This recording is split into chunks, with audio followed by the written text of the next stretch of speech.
There is a man who made an entire planet laugh without ever really saying a word. A man whose rubber face, hunched shoulders, and hapless disasters turned ordinary moments, a dentist's chair, a beach changing room, a department store at Christmas, into comedy so universal that it crossed every language, every culture, every generation. You didn't need subtitles to understand Mr. Bean. You just needed eyes and a pulse. But here is the part the world never quite understood. The man behind that face was not laughing. Rowan Atkinson turned 70 years old on January 6, 2025. And in the years leading up to that milestone, he began to say things in interviews, quietly, carefully, with the measured precision of a man who had spent decades choosing silence over confession, that confirmed what many of his closest collaborators had whispered for years. That Mr. Bean was not a gift Rowan Atkinson gave to the world. In many ways, it was a burden he carried for it. That the character who made everyone else feel joy was, for its creator, a source of profound emotional exhaustion, creative imprisonment, and a kind of identity crisis that fame only made worse. This is the story of a man the world thought it knew. And the truth he spent 35 years trying to hide behind a prop teddy bear and a battered yellow Mini. To understand what Mr. Bean meant to Rowan Atkinson, truly meant, beneath the awards and the viewing figures and the merchandise, you have to go back to a quiet farm in County Durham, England, in the early 1960s. Rowan Sebastian Atkinson was born on January 6, 1955, the youngest of 4 brothers, into a disciplined and grounded household. His father, Eric Atkinson, was a farmer and businessman. His mother, Ella May, kept the family anchored. It was a stable upbringing by any measure. But stability, it turns out, is no shield against the particular cruelty that childhood can produce. Around the age of 5, Rowan developed a severe stutter. Not a mild hesitation.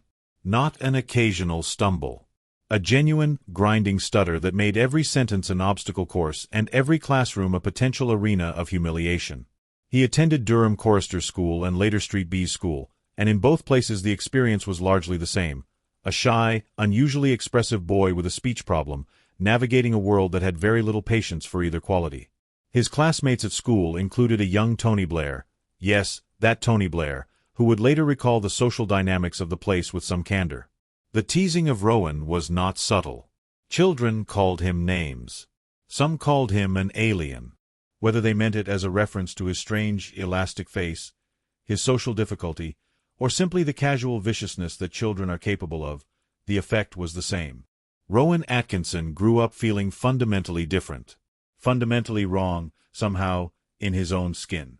And then something happened that would define the entire rest of his life. He stepped onto a stage for the first time, and the stutter vanished. Not reduced. Not managed. Gone. When Rowan performed, when he inhabited a character or lost himself in the physical freedom of comedy, his speech impediment simply ceased to exist. It is a phenomenon that speech therapists recognize. Many people who stutter find that singing, acting, or adopting an alter ego bypasses the neurological patterns that cause the stutter in regular speech. For Rowan, the discovery was nothing short of revolutionary. It meant that the one place he was free, truly, completely free, was on a stage, behind a mask, inside someone else. That knowledge would shape every decision he made for the next 6 decades. Rowan was not supposed to be a comedian. He was supposed to be an engineer. He studied electrical and electronic engineering at Newcastle University, graduating in 1975 with strong results. He then went on to Oxford's Queen's College to pursue a master's degree, and eventually began work on a PhD, though he abandoned it. His academic performance was solid. His professors saw a capable, intelligent student. What they did not see, because it mostly happened in drama clubs and late-night rehearsal rooms, was the transformation occurring alongside the coursework. At Oxford, Rowan joined the Experimental Theatre Club and fell in with a generation of writers and performers who would collectively reshape British comedy. The most important of these early connections was with a young screenwriter named Richard Curtis, a collaboration that would eventually produce Blackadder, and that remains one of the most creatively consequential friendships in British entertainment history. It was also at Oxford, sometime in the mid to late 1970s, that a character began to take shape. Not fully formed. Not yet named. But a physical, largely silent figure. A man-child navigating an adult world with absolute seriousness about his own importance and absolutely no competence to back it up. A character who could make an audience laugh anywhere on Earth, because he didn't need language to do it. He just needed a face. And Rowan Atkinson had the most expressive face of his generation.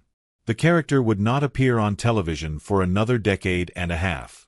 But the seed was planted in those Oxford rehearsal rooms, in Rowan's instinctive understanding that his greatest comedic power lay not in words, which had always been his enemy, but in the body, the face, the pause, the glance. In 1976, he performed at the Edinburgh Festival Fringe with the Oxford Review, and critics noticed. The boy who couldn't speak was becoming, unmistakably, someone audiences wanted to watch. The path from Oxford to national fame was not smooth. Between 1978 and 1980, Rowan faced repeated rejection from the BBC. Executives found his comedy hard to categorize, hard to sell, hard to schedule. His stutter returned in full force during interviews and auditions, the moments when he was most nakedly himself, rather than a character, and undermined his ability to advocate for his own work. He came close to walking away entirely. Engineering, he reasoned, was always there. A steady, sensible life was possible. But the stage kept pulling him back, because the stage was the only place the stutter never followed. His television breakthrough came with Not the 9 O'Clock News, the satirical sketch show that premiered in 1979 and eventually ran until 1982. The show was unconventional, frequently chaotic behind the scenes, and initially greeted with critical hostility. One reviewer reportedly called the first episode among the worst television ever made.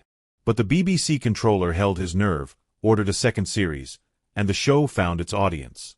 Rowan worked alongside Mel Smith, Griff Rhys-Jones, and Pamela Stephenson, and the chemistry, however volatile at times, produced something genuinely original. A single sketch made him a star.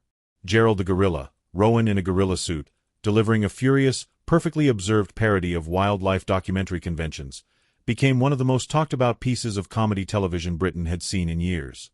It was physical, wordless in its best moments, and utterly fearless. It was, in hindsight, the direct ancestor of Mr. Bean. Meanwhile, Blackadder arrived. The first series in 1983 was expensive, ambitious, and imperfect, plagued by production difficulties and filmed at Alnwick Castle on a budget that nearly broke the BBC's patience. It won an international Emmy, which saved it from cancellation, and the reinvention that followed for the second series in 1986, sharper writing, tighter production, the addition of Ben Elton to the writing team, transformed it into something genuinely brilliant. By the time Blackadder Goes Forth arrived in 1989, set in the trenches of the First World War and ending with one of the most quietly devastating finales in British sitcom history, the show had become a national institution. Rowan himself described those years making Blackadder as among the least stressful of his career. The weight was shared. The ensemble carried the load together. Hugh Laurie, Stephen Fry, Tony Robinson, Tim McInerney, a company of performers who trusted each other enough to take risks. For a man who had spent most of his life managing anxiety about his own adequacy, it was, by his own later admission, a rare kind of relief. And then came the character that would define him forever, and, in some ways, imprison him. Mr. Bean first appeared on British television on January 1, 1990. It drew over 13 million viewers for that first episode alone. By the end of its original run, individual episodes were reaching nearly 19 million. It was sold to broadcasters in over 245 countries. In markets as different as Indonesia and Iran, in communities that shared no cultural references, no language, no common historical experience, people watched a middle-aged British man struggle with a sun lounger or fall asleep in a church and laughed until they had tears running down their faces. The secret was the silence. Mr. Bean barely spoke. He grunted. He muttered. He occasionally produced a word or two in the vaguest, most reluctant fashion. His comedy was almost entirely physical, communicated through the face, the posture, the timing of a look. Rowan Atkinson had taken the lesson of his own childhood, that language was his enemy and the body was his ally, and built an entire global franchise around it. But the silence came at a cost. Because Mr. Bean spoke so little, Rowan had nowhere to hide. Every emotion, every comic beat, every moment of confusion or triumph or humiliation had to be expressed entirely through his face and body. There was no line of dialogue to fall back on, no clever script to carry the scene. It was just him, the camera, and the character, And the gap between those three things had to be filled entirely by physical performance of extraordinary precision and intensity.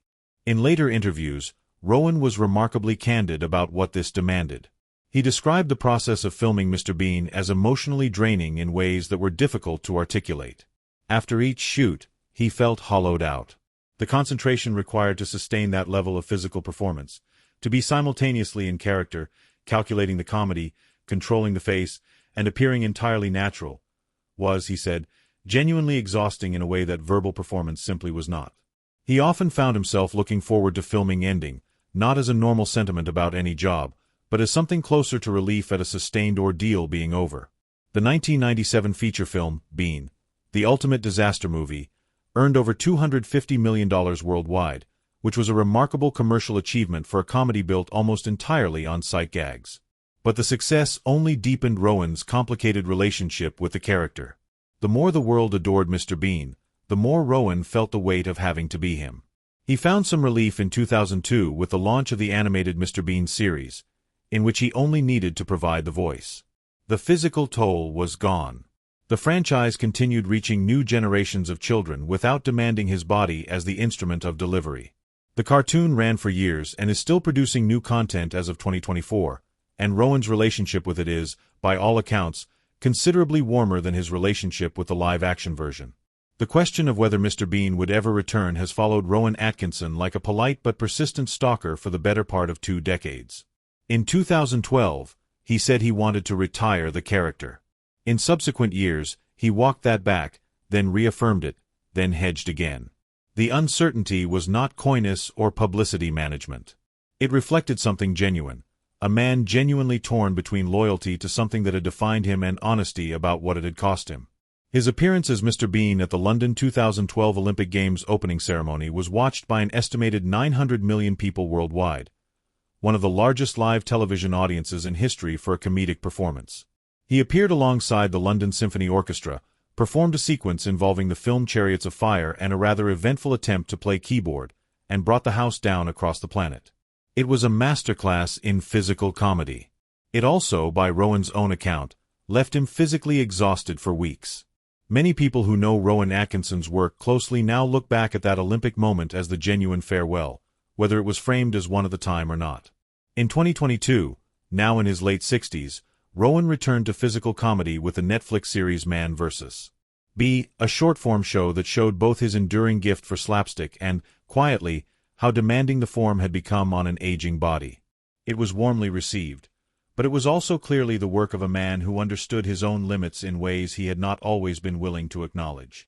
And what he has confirmed, across these years of careful, considered interviews, is this: the character the world loved was not something Rowan Atkinson could fully